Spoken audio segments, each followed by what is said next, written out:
నమస్తే నాగేశ్వర్ కార్యక్రమానికి స్వాగతం. నేను రవిశంకర్ వెళ్ళ ప్రొఫెసర్ గారు మనతో జాయిన్ అయ్యారు. నమస్తే నాగేశ్వర్ గారు.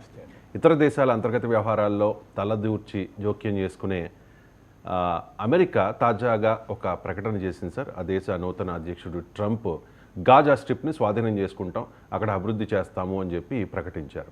అండ్ రీసెంట్గానే కాల్పుల విరమణ ఒప్పందం కుదిరింది కదా సార్, హమాస్కి ఇజ్రాయిల్కి మధ్య. లక్షలాది మంది పాలస్తీనీయులు గాజాకి తిరిగి వెళుతోన్న పరిస్థితి. ఈ నేపథ్యంలో ట్రంప్ చేసిన ఈ వివాదాస్పద వ్యాఖ్యల మీద మీ కామెంట్. అంటే గాజాకు తిరిగి వెళ్ళడం కాదు, గాజాలోని ఒక ప్రాంతం నుంచి నిరాశ్రయులైన గాజన్లు తిరిగి తమ ఇళ్ళకు వెళ్తున్నారు. అంటే వాళ్ళు గాజాలోనే ఉన్నారు, కానీ ఇజ్రాయెల్ దాడుల వల్ల చిందరవందరయ్యారు. సో మళ్ళీ they are returning back to homes. ఇప్పుడు ట్రంప్ ఎందుకు ఈ క్లారిఫికేషన్ అంటే, ఇప్పుడు ట్రంప్ చెప్తున్నది ఏంటి అంటే, కంప్లీట్గా గాజన్లను ఇంకో ప్రాంతం తరలించడం అనేది. ఇప్పుడు ఈ యుద్ధం, ఇంత భయంకరమైన యుద్ధం జరిగి 40,000 మంది పైగా చనిపోయినా గాజన్లు తమ గాజా ప్రాంతాన్ని వీడెక్కడికి వెళ్ళలే. అక్కడే ఇటు నుంచి అటు, అటు నుంచి ఇటు వాళ్ళు తిప్పబడ్డారు, మార్చబడ్డారు, నిరాశ్రయులయ్యారు. కానీ ఇప్పుడు ట్రంప్ చేస్తున్న ప్రతిపాదన ఏంటంటే, గాజా ప్రాంతం నుంచి గాజా ప్రజల్నే తరలించడం. సో ప్రజల్ని తరలించడం అనేది ఇంతవరకు ఎప్పుడు జరగలేదు. గాజా ప్రాంతం నుంచి పాలస్తీనా ప్రాంతాల నుంచి పాలస్తీనీయులను తరిమి కొట్టడం, వాళ్ళు జోర్డాన్లోను, ఈజిప్ట్లోను, ఇతర చోట్ల నిరాశ్రయులుగా ఆల్రెడీ ఉన్నారు. ఇప్పుడు మిగిలిన వారు ఎక్కడున్నారంటే వెస్ట్ బ్యాంక్, పశ్చిమ ఘట్టు అంటారు, వెస్ట్ బ్యాంక్లో ఉన్నారు. అక్కడ పాలస్తీనియన్ అథారిటీ నాయకత్వంలో ప్రభుత్వం ఉంది. ఇక ఈ గాజా ప్రాంతంలో ఉన్నారు. చాలా చిన్న ప్రాంతం అది. ఈ గాజా ప్రాంతంలో హమాస్ ఇప్పటిదాకా అధికారంలో ఉంది. ఇక మిగిలిన పాలస్తీనా ప్రజలు తునీషియాలో, ముందు తునీషియా, లెబనాన్ తరిమివేయబడ్డారు, అక్కడి నుంచి తునీషియాకి వెళ్ళారు, జోర్డన్లో ఉన్నారు, ఈజిప్ట్లో ఉన్నారు. ఇప్పుడు ఒక జోర్డన్లోనే సుమారు 30 లక్షల మంది పాలస్తీనా ప్రజలు ఉన్నారు.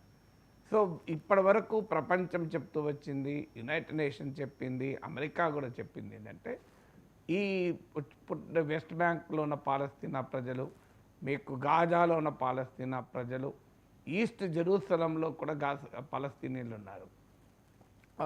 అది వర్చువల్లీ ఇజ్రాయెల్ కంట్రోల్లో ఉంది. వీరు కాక జోర్డాన్లోను, అలాగే ఇతర ప్రాంతాలు, ఈజిప్ట్లోను తలదాచుకుంటున్న పాలస్తీనా ప్రజలు, వీళ్ళందరినీ చెట్టుకోరు పుట్టకోరుగా ఉన్న పాలస్తీనా ప్రజలందరినీ వారి ఒక భూభాగాన్ని ఇచ్చి వారిని ఒక దేశంగా ఏర్పాటు చేయడం, తూర్పు జెరూసలం రాజధానిగా ఒక పాలస్తీనా దేశం ఏర్పాటు కావడం. ఆల్రెడీ యూదులకు ఇజ్రాయెల్ దేశం ఉంది, అరబులకు పాలస్తీనా దేశం ఉంటుంది. ఇది యునైటెడ్ నేషన్ చెప్తున్న 2 స్టేట్ సొల్యూషన్, అంటే 2 దేశాల పరిష్కారం. అమెరికా కూడా అధికారికంగా చెప్తుంది ఇదే, భారతదేశం కూడా చెప్తుంది ఇదే. ఇప్పుడు ట్రంప్ ప్రతిపాదన ఏంటంటే, ట్రంప్ ప్రతిపాదనలో 3 అంశాలు చెప్పారు. ఒకటి, గాజా నుంచి ప్రజలందరినీ ఖాళీ చేయించడం. 2, గాజాలో ఉన్న శిథిలాలన్నింటినీ తొలగించడం, ఇంకేదైనా మిగిలి ఉన్న నిర్మాణాలన్నింటినీ కూల్చేయడం, టోటల్గా డిమాలిష్ చేయడం. 3వది ఏంటి అంటే, అక్కడ కొత్త కొత్త భవనాలు కట్టడం. ఈ 3 ప్రపోజల్ చేస్తున్నాడు. ఇది ఎట్లా మీకు కరెక్ట్గా, ట్రంప్ అనేది రియల్ ఎస్టేట్ వ్యాపారి. ట్రంప్ టవర్స్ అని చెప్పి అంతటా ఉంటుంది. భారతదేశంలో కూడా చాలా చోట్ల ట్రంప్ టవర్స్ ఉన్నాయి. సో సరిగ్గా అమెరికా ప్రెసిడెంట్ లాగా మాట్లాడుతున్నాడు, రియల్ ఎస్టేట్ అతనిలాగా మాట్లాడుతున్నాడు. అలా వాడిన పదం కూడా లెవలింగ్ చేస్తాం. ఇదేంటి రియల్ ఎస్టేట్ లాంగ్వేజ్ అంటే, ఉదాహరణకు మీకు ఒక ల్యాండ్ కనుక కొన్నారనుకోండి, దాన్ని ముందేం చేస్తారు, ఆ ల్యాండ్ను స్వాధీనం చేసుకుంటారు. ఆ ల్యాండ్లో ఎవరైనా గుడిసె వేసుకొని ఉన్నారా, లేదంటే ఒక చిన్న రేకుల షెడ్ ఉందా, ఎవరన్నా ఏదైనా కట్టి ఉందా, ఏదైనా గోడం లాంటిది ఏమైనా ఉందా, అవన్నీ క్లీన్ చేసేస్తారు, అందరితో సెటిల్ చేసుకుంటారు. తర్వాత ఒకసారి జేసీబీ పంపుతారు, మొత్తం లెవెలింగ్ చేస్తారు, చెట్లు చెదారము పుట్ట అన్నీ తీసి పడేస్తారు, ల్యాండ్ని ఈక్వలైజ్ చేస్తారు.